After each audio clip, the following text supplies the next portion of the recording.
Ya, bisakah Hyun Ki-hun bikin striker timnas Indonesia jadi tajam?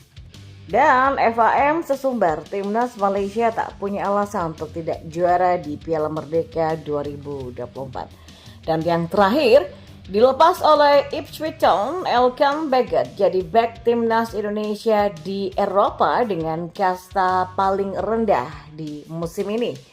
Simak selengkapnya hanya di Kamus Bola bersama saya untuk Anda.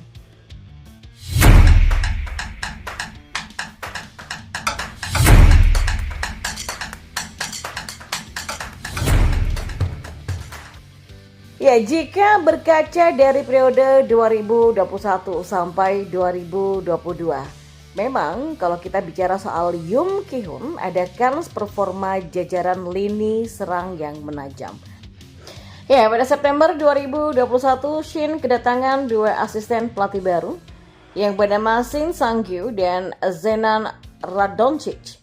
Mereka dihadirkan untuk menggantikan Kim Hae-won, Lee Jae-hong, dan Kim Woo-jae yang mundur. Dari dua asisten ini, Radoncic diberi tugas khusus untuk mempertajam kinerja barisan depan timnas Indonesia. Ya, Radoncic mulai bertugas menjelang Piala AFF di tahun 2021. Hasilnya, meski belum ada striker yang menonjol, 20 gol dilesakkan dalam 8 pertandingan Piala AFF 2020. Nah, salah satu peran kunci Radoncic adalah membangun lini serang yang tajam dalam kualifikasi Piala Asia 2023 atau 2024. Dalam ajang ini, Indonesia melesakkan 9 gol dan lolos ke putaran final. Sayangnya, Radoncic mundur per 1 Oktober 2022. Saat itu, Radoncic harus pulang ke kampung halamannya di Montenegro untuk mengurus sang ibu yang sedang sakit. Selepas itu, tak ada lagi pelatih khusus untuk striker. Kini, setelah 27 pertandingan selepas Radoncic pergi, Shin Tae-yong meminta tambahan asisten pelatih dan untuk tampil di fase ketiga kualifikasi Piala Dunia 2026, Shin Tae-yong butuh asisten khusus striker. Ya, PSSI pun sepakat pelatih khusus lini depan yang didatangkan oleh Shin Tae-yong adalah mantan pemain timnas Korea Selatan yang bernama Hyun Ki-hun, dan pria berusia 41 tahun ini sempat melatih Suwon Samsung Blue Wings. Dan saat masih aktif sebagai pemain, Hyun berposisi sebagai winger atau striker dan total golnya bersama klub adalah 69 dari 420 laga dan 5 gol dari 57 pertandingan bersama Korea Selatan. Memang catatan golnya tidak istimewa, tapi ia dikenal sebagai pemain depan yang cerdik. Kelebihan inilah yang ingin dimanfaatkan oleh Shin Tae-yong untuk mempertajam paruh dan cakar Garuda.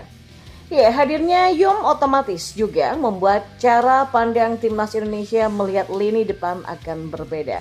Setidaknya Shin juga punya second opinion atau pendapat kedua soal pemanggilan pemain. Ya, pemain seperti Malik Rizaldi yang sempat dipanggil dan belum debut bisa saja dipanggil kembali. Dimas dan Dendi tentu juga punya kesempatan untuk masuk ke radar mantan penyerang Suwon Samsung ini. Ya, Hyun dijadwalkan datang ke Indonesia bersama Shin Tae-yong pada 11 Agustus nanti. Artinya juga Hyun pun cukup punya waktu untuk melihat langsung atau lewat siaran langsung jajaran pemain Indonesia di Liga 1 2024-2025. Apalagi timnas Indonesia akan tampil di dua ajang yang berdekatan pada akhir tahun ini. Maka itu Shin Tae-yong bahkan butuh banyak pemain untuk kualifikasi Piala Dunia 2026 dan Piala AFF 2024. Ya, untuk skuad kualifikasi Piala Dunia 2026 mungkin tidak akan banyak berubah, kecuali ada nama pemain yang menonjol di awal Liga 1. Namun untuk Piala AFF 2024 pasti akan ada nama-nama kejutan. Ya, Ramadan Sananta misalnya yang kurang tajam bersama timnas Indonesia racikan Shin Tae-yong berpeluang menjadi harapan. Ketajaman pemain Persis Solo ini bisa mendapatkan sentuhan yang lebih klinis lagi. Karena itulah selama Agustus ini Hyun akan melakukan perburuan. Ia harus cepat beradaptasi dengan iklim sepak bola Indonesia. Sebab pada tanggal 6 dan 10 September sudah tampil di kualifikasi Piala Dunia 2026. Dan lawan yang akan dihadapi pun adalah jagoan Asia, yakni Arab Saudi dan Australia.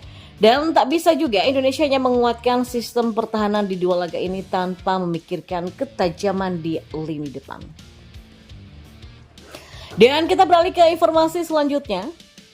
Timnas Malaysia akan berlaga di turnamen persahabatan bertajuk Piala Merdeka 2024 selama jeda internasional atau FIFA Matchday pada bulan September mendatang. Selain tuan rumah, 3 tim lain yang bakal berpartisipasi di ajang tersebut adalah Tajikistan, Lebanon, dan juga Filipina. Keempat tim yang terlibat akan diundi untuk menentukan lawannya masing-masing pada laga semifinal. 2 pemenang laga semifinal akan bertemu di partai final, sedangkan tim yang kalah akan berebut di posisi ketiga. Nantinya, seluruh pertandingan di turnamen tersebut akan berlangsung di Stadion Nasional Bukit Jalil, Kuala Lumpur, Malaysia.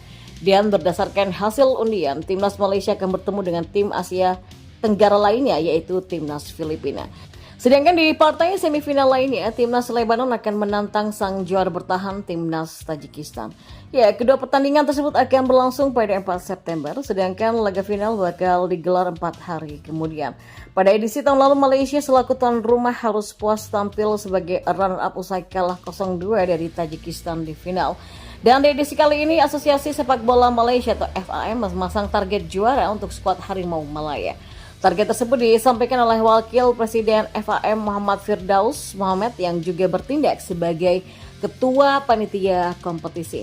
Tepatnya dalam jumpa pers usai pengundian Piala Merdeka 2024 di Wisma FAM pada Selasa kemarin, menurut Firdaus tak ada alasan bagi tim asuhan Pau Marti Vicente ini untuk tidak menjadi juara pada edisi kali ini.